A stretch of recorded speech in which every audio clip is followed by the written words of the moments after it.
নমস্কার বন্ধুরা, welcome to my channel SB explorer. তো বন্ধুরা, সকলকে জানাই শুভ সকাল। তো যারা চ্যানেলে প্রথমবার এসেছো অবশ্যই সকলে একটা করে সাবস্ক্রাইব করে দিও। তো তোমরা ভিডিও দেখছো কিন্তু চ্যানেল সাবস্ক্রাইব করছো না, তো তোমাদেরকে আমি লাইভের বিষয়বস্তুও শেয়ার করছি, তোমরা ভালোভাবেই সকলেই লাইভ দেখতে পাচ্ছ আশা করছি।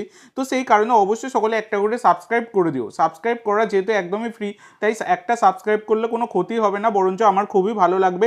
সেই কারণে একটা করে সাবস্ক্রাইব তোমরা কিন্তু করে দিও।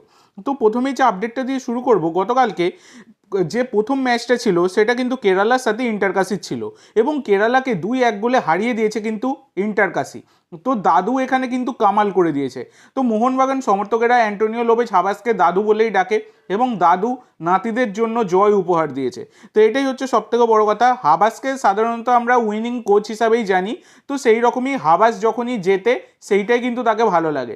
তো হাবাস কিন্তু গতকালকের ম্যাচে তিনি জিতেছেন, মানে তার দল জিতেছেন আর কি, 2-1 গোলে কেরালা ব্লাস্টারের মতো দলকে পরাজিত করে দিয়েছে কিন্তু ইন্টারকাশি। তো এর পরবর্তী যে আপডেটটা তোমাদের সাথে শেয়ার করব, গতকালকে মোহনবাগান মিনি ডার্বিতে মাঠে নেমেছিল মোহামেডানের বিরুদ্ধে, যেখানে মোহনবাগান 5-1 গোলে জয়লাভ করেছে।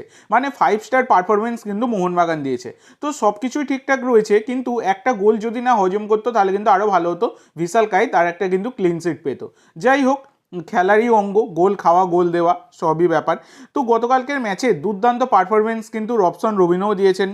মনবীর সিং, লিস্টন কোলাসো থেকে শুরু করে সমস্ত প্লেয়ার, জেমি ম্যাকলারেন, সবাই, দিমি পেত্তাতোস তো অসাধারণ পারফরমেন্স দিয়েছেন।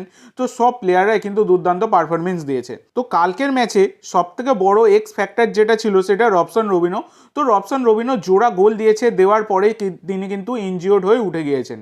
তো সেখানে একটা সবারই চিন্তার বিষয় ছিল, মাত্র 38 মিনিটের মাথায় তিনি কিন্তু মাঠ ছাড়েন। এবং দেখো, একটা মানে তার যে গতকালকে জোড়া গোল তিনি করেছিলেন, যদি তিনি ইনজিওর্ড হয়ে মাঠে না ছাড়তেন হতেই পারতো তিনি কিন্তু হ্যাটট্রিক করতেন। তো একটা ডার্বিতে হ্যাটট্রিক করা বিশাল বড় ব্যাপার, কিন্তু যাই হোক সেটা তিনি মিস করে গেছেন। তো এই চোট নিয়ে রবসন রবিনো তিনি বলেছেন যে প্রথম শটের পরেই যন্ত্রণা হচ্ছিল, কিন্তু দলের জন্য আমি লড়াই করছিলাম কারণ দল পিছিয়ে ছিল। এখনও হালকা ব্যথা রয়েছে, আগামীকাল বুঝতে পারবো। এছাড়া তিনি আরও বলেছেন, আশা করছি পরের ম্যাচে আমি খেলতে পারবো। এছাড়া সের্জিও লোবেরাও এটা বলেছেন যে আশা করা যাচ্ছে রবসন রবিনো পরের ম্যাচ খেলবে। তো সবারই বার্তা দেবো, অনেক বড় বড়ই কিন্তু বার্তা দিয়েছেন সবাই। তো এছাড়া মনবীর সিং তিনি কিন্তু যেটা বলেছেন, তিনি বলেছেন ডার্বিতে গোল করতে খুবই ভালোবাসি আমি, আমার এই গোলটা আমি আমার বাচ্চাকে উৎসর্গ করলাম। শীর্ষে থাকার দল শীর্ষেই রয়েছে।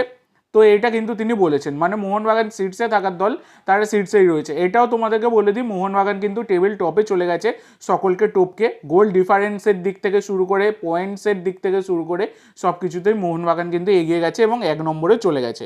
তো এরপরের যে আপডেটটা তোমাদেরকে দেবো সেটা হচ্ছে মোহনবাগানের কোচ লোবেরা তিনি কিছু বড় বার্তা দিয়েছেন। তিনি বলেছেন যে দলের পারফরমেন্সে আমি খুশি, আমরা 5টা গোল করেছি, আরও হতে পারতো। আশা করি শেষ পর্যন্ত টেবিলের শীর্ষেই থাকবো। এছাড়া প্রথম একাদশে এত বদলের বিষয়টা নিয়ে তাকে জিজ্ঞাসা করা হলে তিনি বলেছেন, আজকের ম্যাচের জন্য এটাই সেরা দল বলে মনে হয়েছে। টুর্নামেন্ট জিততে পুরো স্কোয়াডকেই তৈরি রাখতে হয়, সবাইকে সুযোগ দিতে হবে, সেখানেই নিজেকে প্রমাণ করতে হবে। ছেলেদের খেলায় আমি খুবই খুশি। এছাড়া তিনি আরও বলেছেন, গোল খাওয়ার পর দলের প্রতিক্রিয়া ভালো লেগেছে, ঠান্ডা মাথায় টিমওয়ার্ক করে আমরা ম্যাচে ফিরেছি। দিমি আর রবসনের পারফরমেন্স অনেক ভালো লেগেছে, তবে সম্পূর্ণ টিমই আজ দুর্দান্ত ফুটবল খেলেছেন, এটা কিন্তু তিনি জানিয়েছেন। তো তোমরা একটা জিনিস সকলেই দেখেছো যে মলিনার দলে যে দিমি পেত্তাতোস আর বর্তমানে লোবেরার আন্ডারে যে দিমি পেত্তাতোস, দুজনে কিন্তু অনেকটাই আলাদা। দিমি পেত্তাতোস অনেকটাই ফর্মে কিন্তু ফিরেছেন এবং কালকে যে গোলটাও করেছেন, এইরকম দূরপাল্লার শটে কিন্তু আমরা দিমিকে গোল করতে দেখেছি। এর আগে এফসি গোয়ার বিরুদ্ধে তিনি কিন্তু গোল করেছিলেন, সেখানে জিতেছিলেন। একটা ফ্রি কিক থেকে গোল ছিল এফসি গোয়ার বিরুদ্ধে। তারপর একটা তো 1-0 গোলে জয়লাভ করেছিল মোহনবাগান, সেখানেও এই দিমি পেত্তাতোস তিনি কিন্তু গোল করেছিলেন দূরপাল্লার শটে এবং গতকালকে একদম মাপা শট তিনি কিন্তু মেরেছেন, যার জন্য তিনি কিন্তু গোলটা করেছেন। তো দিমি কিন্তু লোবেরার আন্ডারে বেশ খুশি রয়েছে এবং যথেষ্ট ভালো পারফরমেন্স কিন্তু তিনি দিচ্ছেন এবং লোবেরাও বেশ পছন্দ করছেন কিন্তু দিমিকে, এবং তার ফলস্বরূপ দিমি কিন্তু ফর্মে ফিরেছে, সেটা কিন্তু আমরা সকলেই দেখেছি। তো এই হচ্ছে ব্যাপার। এছাড়া আর একটা গুরুত্বপূর্ণ আপডেট, যেটা ঘোষণা মানে অফিসিয়াল অ্যানাউন্সমেন্টটা হয়তো চলে আসবে, কিন্তু আমি তোমাদেরকে জানিয়ে দিই, মোহনবাগানের পরবর্তী ম্যাচ কিন্তু রয়েছে উড়িষ্যা এফসির সাথে, যেটা কিন্তু 6ই মার্চ বিকেল 5টা থেকে।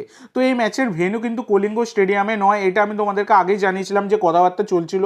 তো বর্তমানে যে জানা যাচ্ছে এই 6ই মার্চ এই ম্যাচটার ভেন্যু কিন্তু হতে চলেছে আমাদের কলকাতায়। তো কলকাতাতে মানে সল্টলেক স্টেডিয়ামে কিন্তু এই ম্যাচটা হতে চলেছে 6ই মার্চ, এই রকমটা কিন্তু জানা যাচ্ছে।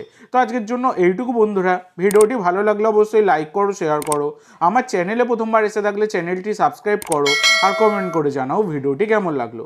ধন্যবাদ।